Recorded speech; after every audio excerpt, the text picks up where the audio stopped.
बेटे हमने पोटेंशियल पढ़ लिया, पोटेंशियल एनर्जी पढ़ लिया। लास्ट टॉपिक है पोटेंशियल का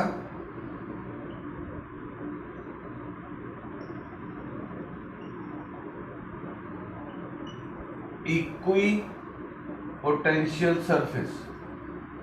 क्या नाम है? Equipotential surface. लिखे, it is locus of all such points, it is the locus of all such points at which it is a locus समझते हो ना, मैथ्स में टर्म है locus of all such points at which potential at every point is same, potential at every point is same। कहते हैं जैसे देख, ये क्यू चार्ज है, इससे r दूरी पे पोटेंशियल क्या आएगा? क्या होगा? 4πr। यस और नो? तो r दूरी पे जितने भी पॉइंट्स हैं उन सभी पे पोटेंशियल सेम आएगा कि डिफरेंट आएगा? बताओ अर्षिता, r दूरी पे जितने भी पॉइंट्स हैं सब पे पोटेंशियल सेम आएगा डिफरेंट आएगा? सेम आएगा। तो इसके आसपास ये एक, अगर मैं 1D की बात करूं तो सर्कल बन जाएगा, बट अगर मैं 3D की बात करूं तो स्फीयर बन जाएगा with a charge at the centre.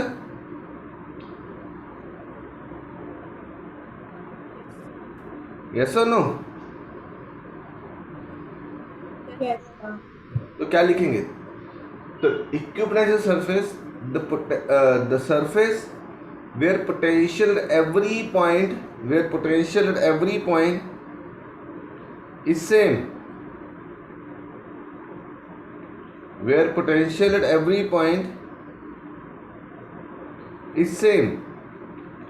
तो for a point charge,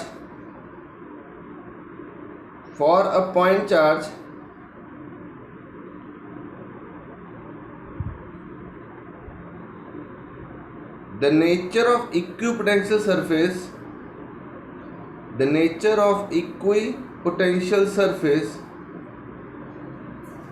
will be like a sphere। The nature of equipotential surface will be like a sphere। तो इसकी जो सरफेस हुई वो क्या हुई? It will be spherical in nature. 3D में आ गई with a point charge at the centre. The equipotential surface will be spherical in nature. Clear बात?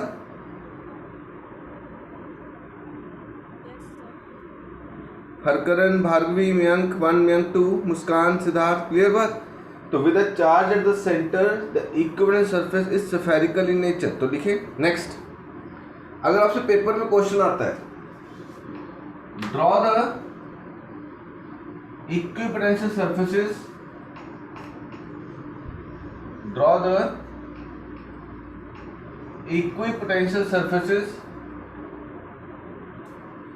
due to point charge।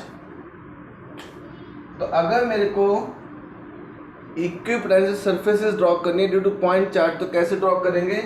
It will be concentric spheres, it will be concentric spheres with a point charge at the center। It will be concentric spheres with a point charge at the center।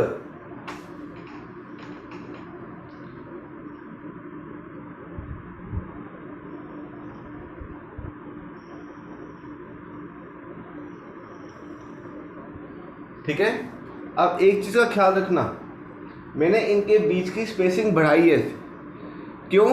क्योंकि जैसे जैसे हम point charge से दूर जा रहे हैं electric field कम हो रही है, और अगर पेपर में आता है ये एरोहेड बनाने बहुत ज़रूरी है, इसका मार्क्स कट जाएगा नहीं तो। ठीक है, क्लियर? तो लिखे, तो as we go away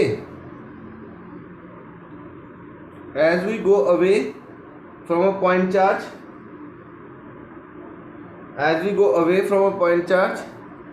the distance between the equipotential surfaces,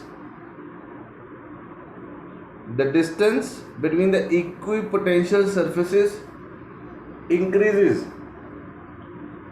The distance between equipotential surfaces increases. It is because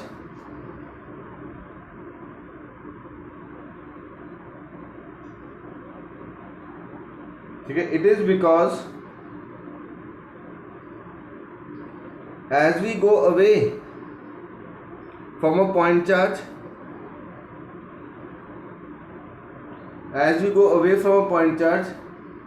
the electric field decreases. ये पॉजिटिव चार्ज के कारण है, प्लस क्यू, ठीक है। इलेक्ट्रिक फील्ड की डायरेक्शन क्या होती है? Away from the positive charge toward the positive charge.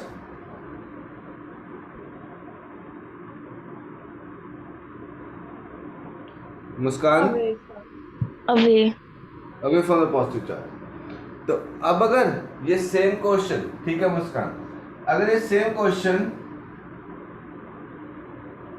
मेरे को नेगेटिव के लिए करना है, it is minus Q charge. अगर आपसे पेपर में क्वेश्चन पूछता है draw the equipotential surfaces due to minus Q charge, तो ये सारा कुछ सेम रहेगा।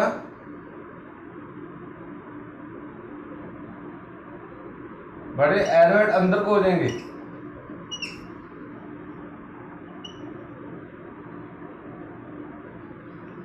टुवर्ड द नेगेटिव चार्ज कर लिया ड्रॉ बेटे।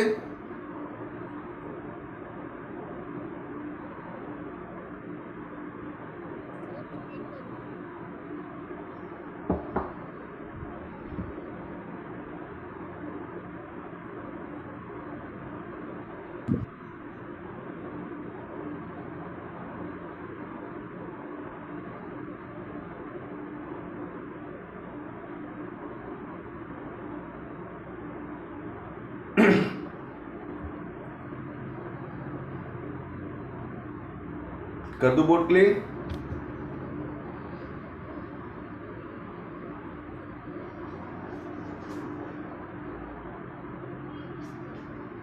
ओके सुहानी, तो अगर मेरे को पॉजिटिव चार्ज के कारण ड्रॉ करना है तो it will be away from the positive charge. अगर नेगेटिव के कारण ड्रॉ करना है टुवर्ड द नेगेटिव चार्ज। तो सबसे पहला क्वेश्चन हो गया draw the equipotential surfaces due to point charge, done. Now second question, what is the nature of symmetry? What is the nature of symmetry of equipotential surfaces? What is the nature of symmetry of equipotential surfaces due to electric dipole? Due to electric dipole. I repeat, what is the nature of symmetry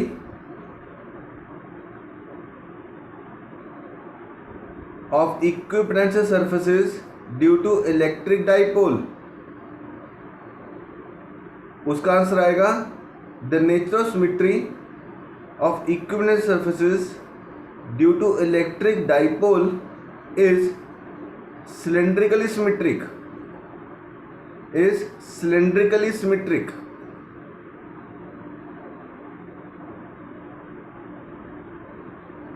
Is cylindrically symmetric.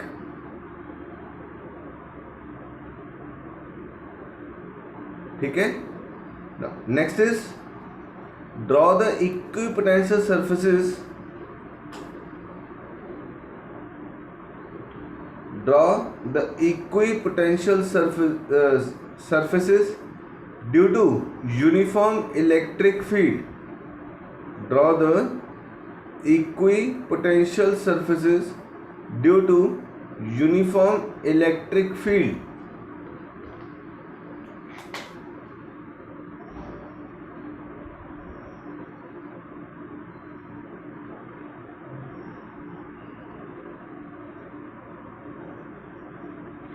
तो ऐसे आएंगी equipotential surfaces.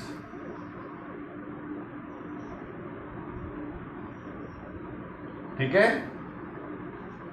Draw the equipotential surface due to uniform electric field. ऐसे तो अगर हमें पता था यहाँ पे VA है, यहाँ VB है या VC है, तो VA is greater than VB greater than VC, क्योंकि electric field goes from higher potential to lower potential.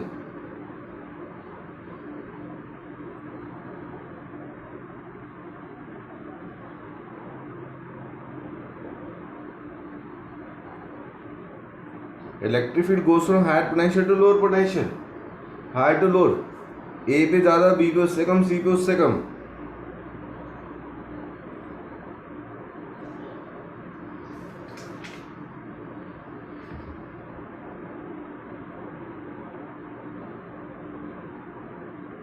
ठीक है, क्लियर? नो, नेक्स्ट कर दो board clear? Yes, sir. Yes, sir.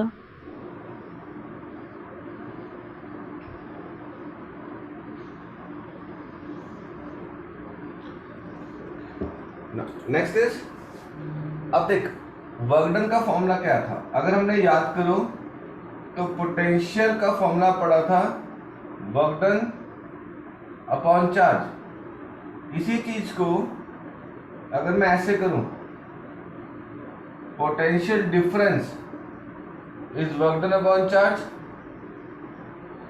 तो वर्क डन का फॉर्मूला क्या बना,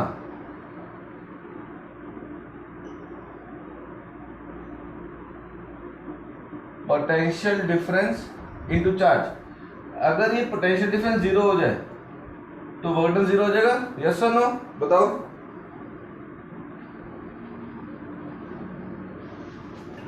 अगर पोटेंशियल डिफरेंस जीरो हो जाए तो work done zero.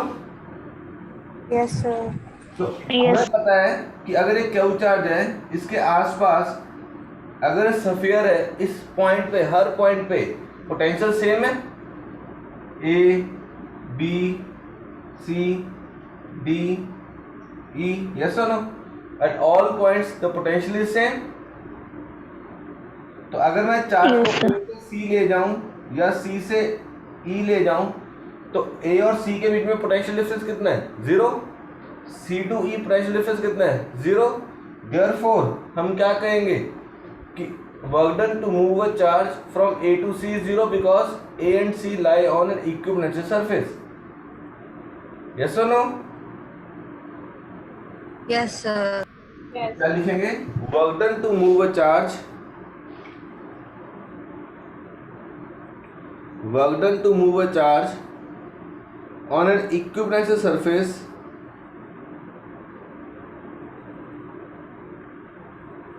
work done to move a charge on an equipotential surface is zero, as on an equipotential surface, as on an equipotential surface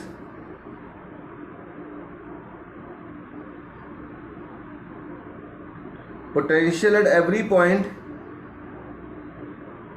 potential at every point is same,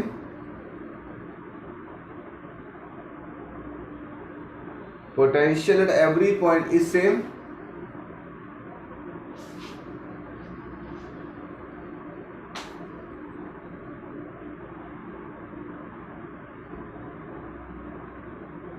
ठीक है, potential at every point is same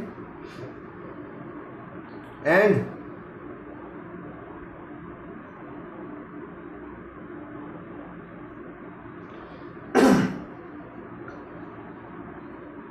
potential difference is zero, and potential difference is zero.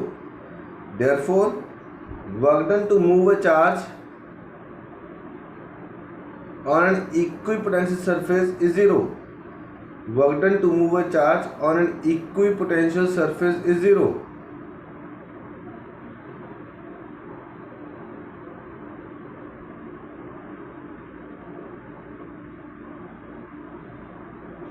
Work done to move a charge on an equipotential surface is zero. फिर एक और line लिख, as we know work done is a conservative property। देखो, as we know work done is a conservative property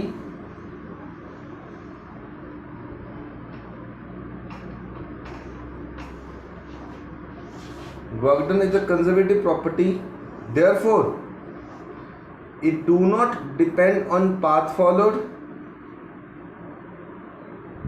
It do not depend on path followed and only depends upon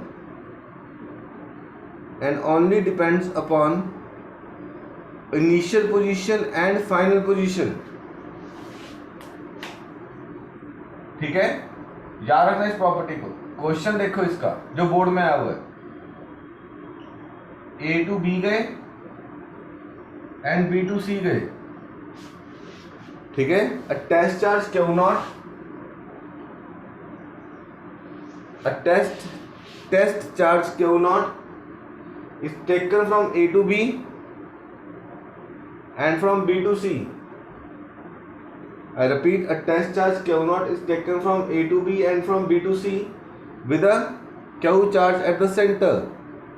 With a Q charge at the center. What is the amount of work done? What is the amount of work done? Yeah, in which question ऐसे what is the amount of work done? Yeah, in which case more work is done? तो answer क्या आएगा? Work done A to B equal to work done B to C equal to 0. A to B जाने में B to सी जाने में दोनों case में work done क्या है? 0 है. ठीक है, चाहे मैं ए टू बी जाऊं चाहे मैं बी टू सी जाऊं, work done 0 because A B C all lie on an equipotential surface.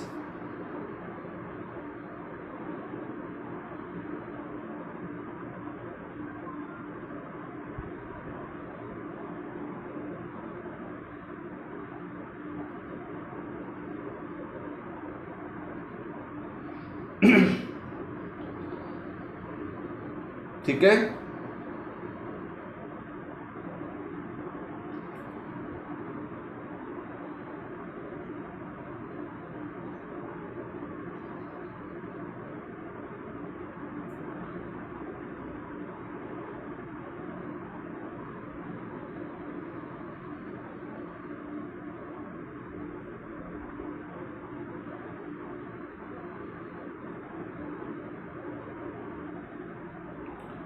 Clear बेटे.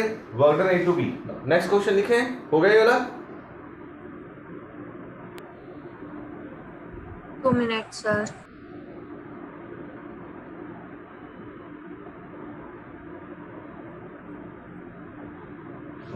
राहुल आप आंसर करोगे जो मैं क्वेश्चन पूछने वाला हूं.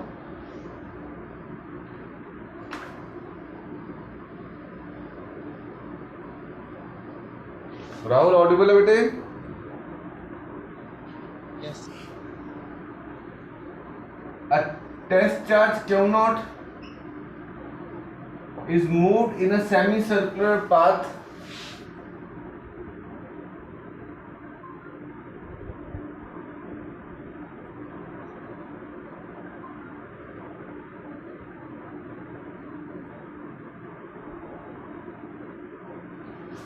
test charge Q naught is moved in a semicircular path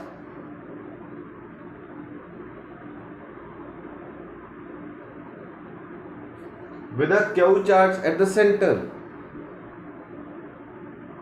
With a Q charge at the center. What the amount of work done? हाँ जी राज बाबू.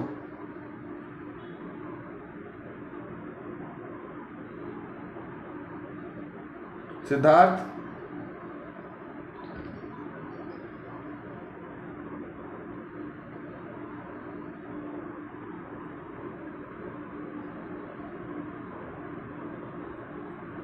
Very good.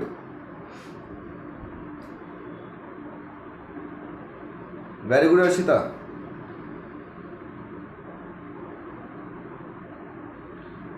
सिद्धार्थ आंसर क्या आएगा? अब देख.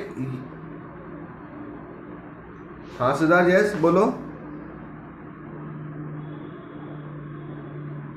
सर पाई आ रहा है सर. हाँ आवाज नहीं आ रही, बोलो क्या बोल रहे हो?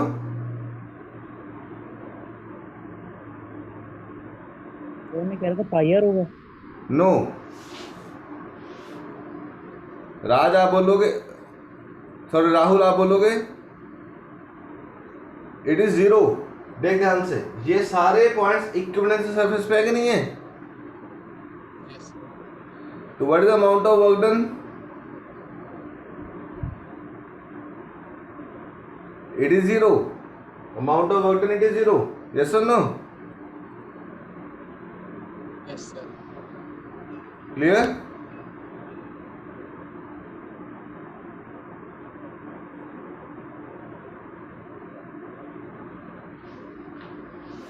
Board clean?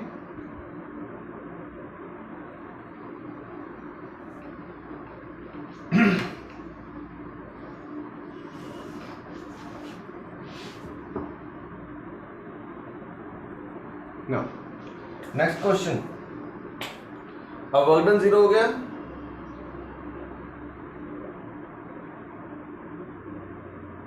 To prove that electric field lines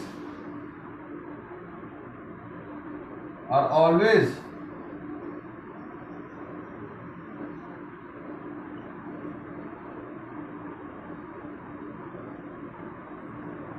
perpendicular to surface. To prove that electric field lines are always perpendicular to surface. ये प्रूव करो कि ये इलेक्ट्रिक फील्ड लाइन है वो हमेशा सरफेस को परपेंडिकुलर है। I must write perpendicular to equipotential surface. Perpendicular to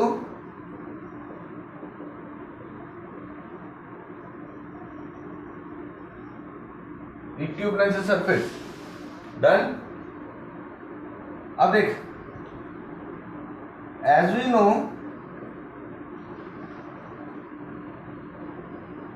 work done to move a charge on an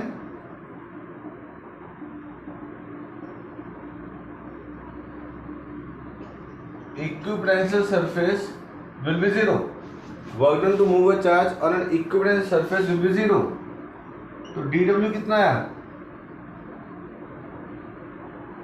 Potential difference into test charge is equal to zero. But work done का formula क्या होता है? F vector dot ds vector. याद है मेरे बच्चों? Work done is force into displacement.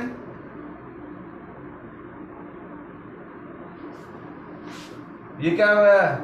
F displacement cos theta implies theta 90 degree cos 90 0 implies force is perpendicular to displacement. Force is perpendicular to displacement.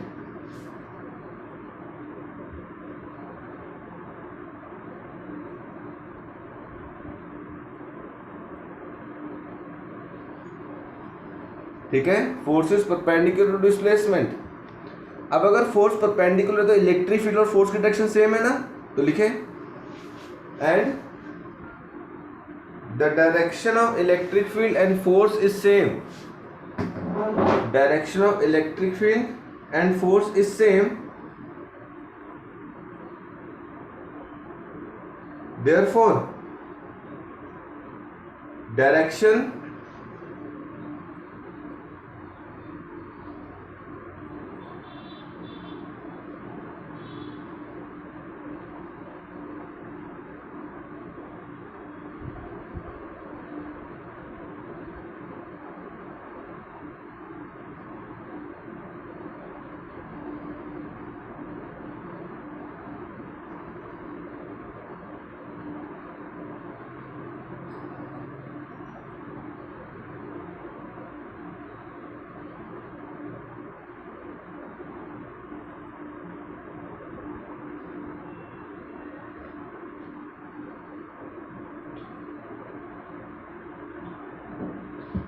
ठीक है। तो direction of electric field and force is same, therefore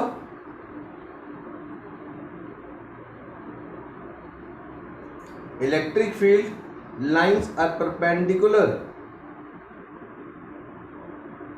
electric field lines are perpendicular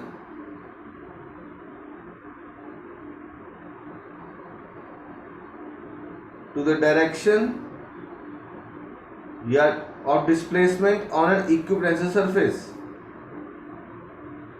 Perpendicular to the direction of displacement of an equipotential surface.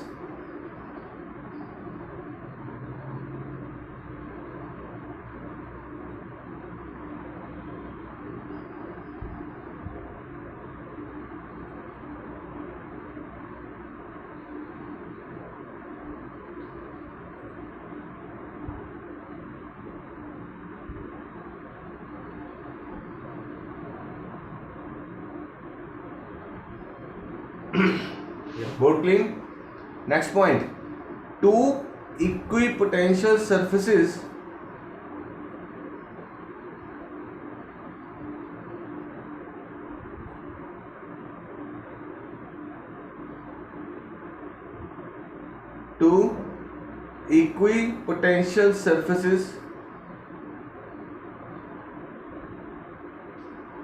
cannot intersect. Two equipotential surfaces cannot intersect.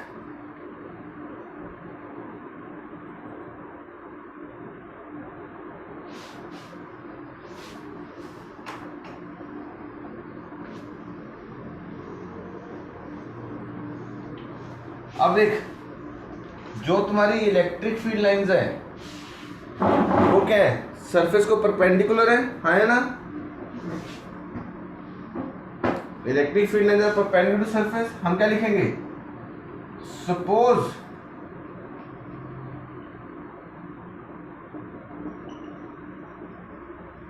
Equipotential surfaces intersect at point P. Suppose two equivalent surfaces intersect at point P. Therefore, at the point of intersection, we can draw two directions of electric field. Therefore, at the point of intersection, we can draw two directions of the electric field, which is impossible. Hence, our supposition is wrong.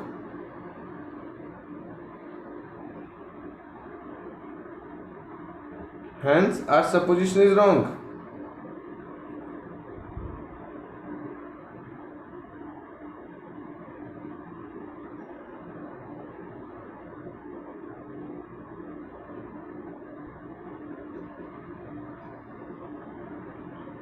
Therefore, two equipotential surfaces cannot intersect each other.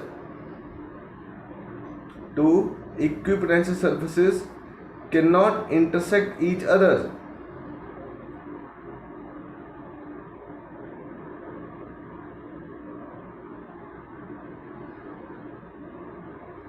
Mayank Goyal, Mayank 2, Kushmita, clear question? तीनों equipotential surfaces के? Yes, sir. ठीक. Now next point. Yes, sir. आपके answer का question है, draw three equipotential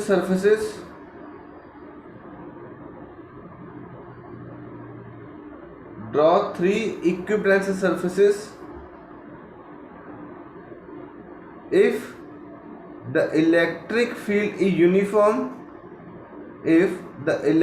field is uniform along z axis. If the electric field is uniform along z axis, electric field is uniform along z axis,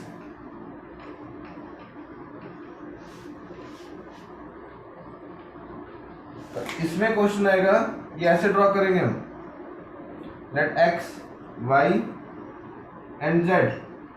तो यहां पे हम तीन surfaces draw करने को बोल रहे हैं एनसीईआरटी में, 1 2 एंड 3. इनके बीच का जो गैप है वो सेम रहेगा, x and x.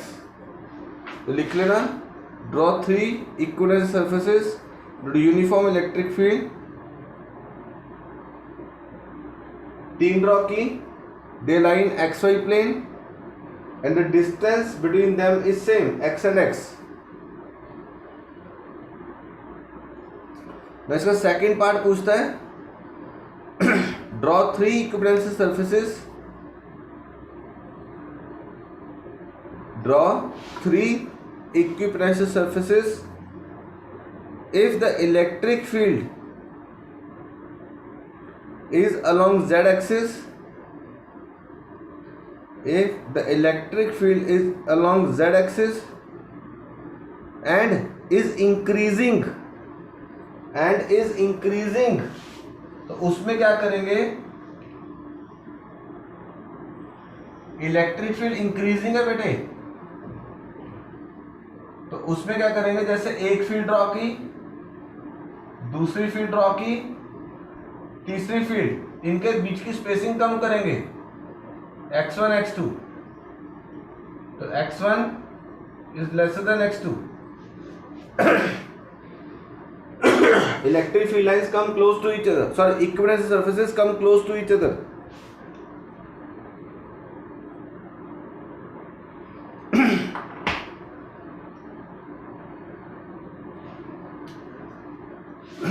Equivalent surfaces come close to each other. Clear है? हमने पहले भी किया था ना, स्फीयर्स में चार्ज के पास आ रहे हैं तो इक्विवेलेंट सर्फेसेस क्लोज आ रही हैं, क्योंकि वहां पे पोटेंशियल या इलेक्ट्रिक फील्ड स्ट्रांग है, तो इक्विवेलेंट सर्फेसेस कम क्लोज. जैसे दूर जा रहे हैं पोटेंशियल कम हो रहा है, इलेक्ट्रिक फील्ड इक्विवेलेंट सर्फेस के बीच का गैप भी इंक्रीज हो रहा है. यस और नो?